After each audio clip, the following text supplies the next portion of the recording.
A touch of the season to come. You're looking at video shot by Brad Clore, a friend and former coworker at NBC29 up at Skyline Drive on the Blue Ridge Parkway there, and that is Big Meadows. And yeah, snow squall came through to reduce visibilities and certainly dropped the temperatures. You can see that coating on the ground there. Many of us just dealt with the clouds, and there were a few flurries from time to time, but again, the colder air is here. Let's take a look at some of those gusts today. We've had many gusts topping 30, even 40 miles an hour. The airport, a 36-mile-per-hour gust. Stanton, 35. How about Madison, 42-mile-per-hour gust. Wintergreen, 49, and even damage to some house on Dominion Drive here in Charlottesville. Looks like a pine came down on that house, and that was from Kenneth Young. We take a look at some of the current winds. These are sustained winds. They're generally in the teens to around 20, but we still have gusts 25 to 30 in spots. Right now, 45 at the airport, but feels like 39. It's 36 in Stanton, but feels like 28. 42 there in Madison, feels like 33. And as you might imagine, at Wintergreen, 29,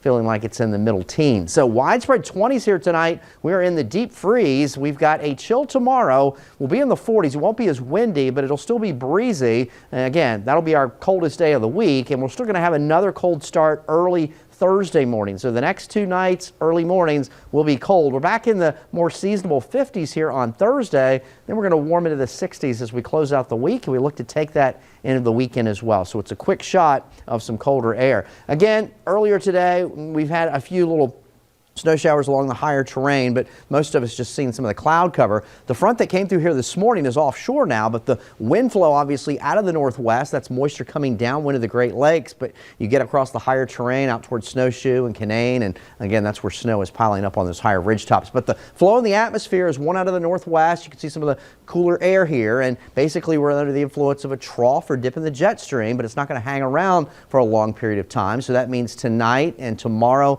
and early Thursday it's still in place, but then it begins to retreat, and then we'll have more of a ridge building, and that'll promote more in the way of warming, especially as we get into Friday and this weekend. Still dealing in Central America with what was powerful Hurricane Iota. It's a tropical storm now, still producing prolific amounts of rain, 10, 20, 30 inches of rain. It'll likely dissipate over El Salvador, but it is still doing a number. What a season it has been. So we've got a cold start tomorrow morning. It'll be brisk. We start in the 20s. A lot of sunshine here for Wednesday afternoon, but most of us will hold in the mid to upper 40s, maybe near 50. Another cold start early Thursday morning. We're widespread back in the 20s once again. And then as we move into Thursday afternoon, still a lot of sunshine. Temperatures a little bit more seasonable as they climb back in the mid to some upper 50s. So for tonight, we've still got some brisk winds. It'll be a colder overnight. We're widespread in the 20s. So again, we're in the deep freeze. There's a look at the Michael and Son 7-day forecast. We'll continue with some pleasant weather. Again, those temperature fluctuations,